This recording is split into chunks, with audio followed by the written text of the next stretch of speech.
வணக்கம். இன்னைக்கு நாம நியூஸ்ல பார்க்குற விஷயங்கள், அதாவது போர்கள், டெக்னாலஜி வளர்ச்சி, இதெல்லாம் ஆயிரக்கணக்கான வருஷங்களுக்கு முன்னாடியே கணிக்கப்பட்ட ஒண்ணுன்னா உங்களால நம்ப முடியுமா? வாங்க, இந்த ஆய்வுல நாம ஒரு பழங்கால தீர்க்கதரிசன டைம்லைனை பத்தி பார்க்க போறோம். அது நம்ம காலத்தோட எப்படி பொருந்துதுன்னு அலசலாம். இத புரிஞ்சுக்க உங்களுக்கு எந்த ஒரு மத பின்னணியும் இருக்கணும்னு அவசியமே இல்ல. வாங்க, இந்த மர்மத்துக்குள்ள இறங்கி பார்ப்போம். அப்போ நாம கேட்க வேண்டிய கேள்வி இதுதான். நாம பார்க்கறதெல்லாம் வெறும் கட்டுக்கதையா இல்ல எதிர்காலத்துக்கான ஒரு ப்ளூ பிரிண்டா? வரலாற்றோட பக்கங்கள்ல மறைஞ்சிருக்கிற இந்த ரகசியத்தை நம்ம ஒன்னா சேர்ந்து ஆராய்வோம். நம்மளோட இந்த முழு ஆய்வுக்கும் இதுதான் அடிப்படை. அதாவது ஒரு தீர்க்க தரிசன கட்டமைப்பு. இந்த பழங்கால நூல்கள் என்ன சொல்லுதுன்னா, ஒரு தீர்க்கதரிசி எதிர்காலத்துல என்னவெல்லாம் நடக்கும்னு ஒரு முழு வரைபடத்தையே நமக்காக விட்டுட்டு போயிருக்காருன்னு சொல்லுது. சரி, எதிர்காலத்துல என்ன நடக்கும்னு தெரிஞ்சுக்கிறதுக்கு முன்னாடி நாம முதல்ல கடந்த காலத்தை பார்க்கணும். இந்த தீர்க்க தரிசனங்கள்ல சொல்லப்பட்ட விஷயங்கள் உண்மையாவே நடந்திருக்கா? வாங்க பார்க்கலாம். இதுதான் இந்த டைம்லைனோட முதல் படி. இந்த டைம்லைன் எவ்வளவு நம்பகமானதுன்னு பார்க்கறதுக்கு இதோ சில உதாரணங்கள். பெத்லஹேம்ல பிறக்கிறது, ஒரு நண்பனால 30 வெள்ளிக்காசுக்கு காட்டி கொடுக்கப்படுறது, அப்புறம் மரணத்திலேருந்து உயிர் தெழுகிறது, இது எல்லாமே நூற்றுக்கணக்கான வருஷங்களுக்கு முன்னாடியே கணிக்கப்பட்டு அப்படியே வரிசையா நடந்ததா இந்த நூல் சொல்லுது. ஓகே, கடந்த காலத்திலிருந்து நம்ம இப்போ நிகழ்காலத்துக்கு வருவோம். இந்த பழங்கால நூல் நம்ம காலத்துல என்னென்ன அறிகுறிகள் நடக்கும்னு சொல்லியிருக்கு, அதை தான் இப்ப பார்க்க போறோம். இங்க லிஸ்ட் பண்ணியிருக்கிற அறிகுறிகளை கொஞ்சம் நல்லா கவனிங்க.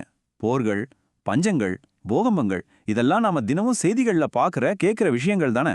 ஆனா அந்த மூணாவது பாயிண்ட்டை பாருங்க, அறிவு மற்றும் பயணத்தின் அதிகரிப்பு. இது உங்களுக்கு எதை ஞாபகப்படுத்துது? இன்டர்நெட், மின்னல் வேகத்துல வளர்ற ஏஐ டெக்னாலஜி, சில மணி நேரத்துல உலகத்தோட எந்த மூலைக்கும் போறது. யோசிச்சு பாருங்க, 2000 வருஷத்துக்கு முன்னாடி எழுதப்பட்ட ஒரு வரியில நம்மளோட இந்த நவீன யுகம் எவ்வளவு துல்லியமா பொருந்திருக்கு. இந்த டைம்லைன்ல இது ஒரு மிக முக்கியமான மைல்கல்னு சொல்லலாம். கிட்டத்தட்ட 2000 வருஷமா உலகம் பூரா சிதறி கிடந்த யூத மக்கள் அவங்களோட தாய்நாடான இஸ்ரேலுக்கு திரும்ப வருவாங்கன்னு ஒரு தீர்க்க தரிசனம் இருந்துச்சு. 1948ல இஸ்ரேல் ஒரு நாடா உருவானத இந்த தீர்க்க தரிசனம் அப்படியே நிறைவேறினதா பார்க்கப்படுது. சரி, நாம கடந்த காலத்தையும் பார்த்தோம், நிகழ்காலத்தையும் பார்த்தோம். இப்போ இந்த விளக்கத்தோட மிக முக்கியமான கட்டத்துக்கு வந்துட்டோம். இந்த பழங்கால டைம்லைன் இனிமே என்ன நடக்கும்னு சொல்லுது. அடுத்தது என்ன? வாங்க அதை தெரிஞ்சுக்கலாம்.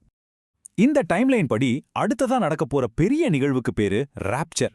அப்படின்னா என்னன்னா, ஒரு கண் சிமிட்டுற நேரத்துல உலகத்துல இருக்கிற உண்மையான விசுவாசிகள் திடீர்னு பூமியிலிருந்து காணாம போயிடுவாங்கன்னு சொல்லப்படுது. இது உலகத்தை ஒரு பெரிய குழப்பத்துல தள்ளும்னு விவரிக்கப்பட்டிருக்கு. அந்த குழப்பமான சூழ்நிலையிலிருந்து அந்திகிறிஸ்துன்னு சொல்லப்படுற ஒரு வசீகரமான உலகத் தலைவர் தோன்றுவார்.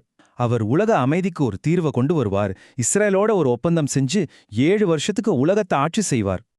ஆனா அவரோட அந்த 7 வருஷ ஆட்சி காலம் உபத்திரவ காலம்னு அழைக்கப்படுது. இந்த நேரத்துல வரலாறு காணாத அளவுக்கு போர்கள், பஞ்சங்கள், இயற்கை சீற்றங்கள் எல்லாம் நடக்கும். இது பூமி மேல கடவுளோட கோபம் வெளிப்படுற நேரமா இந்த நூல் சொல்லுது. அந்த 7 வருஷத்தோட இறுதியில அர்மகெதோன் அப்படிங்கிற கடைசி போர் நடக்கும். அந்தி கிறிஸ்துவோட தலைமையில உலகத்தோட படைகள் எல்லாம் ஒன்னு சேர்ந்து கிறிஸ்துவுக்கு எதிரா போரிட மத்திய கிழக்குல கூடுவாங்க.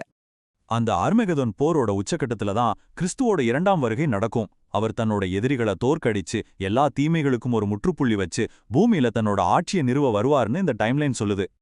இப்போ நாம இந்த தீர்க்க தரிசன டைம்லைனோட கடைசி கட்டத்துக்கு வந்துட்டோம்.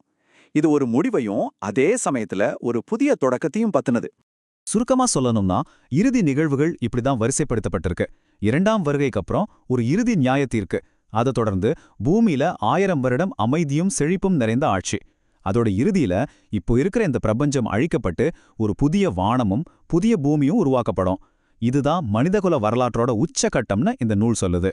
இந்த ஆய்வை நம்ம முடிக்கும்போது இந்த ஒரு கேள்வியோட உங்களை விட்டு செல்றேன். இந்த பழங்கால காலக்கோடு உண்மையிலே நம்ம எதிர்காலத்துக்கான ஒரு ப்ளூ பிரிண்டா, இல்ல இது மனிதர்களோட ஆழமான நம்பிக்கைகளையும் பயங்களையும் காலங்காலமா பிரதிபலிக்கிற ஒரு சக்தி வாய்ந்த கதையா? நீங்க என்ன நினைக்கிறீங்க? யோசிச்சு பாருங்க.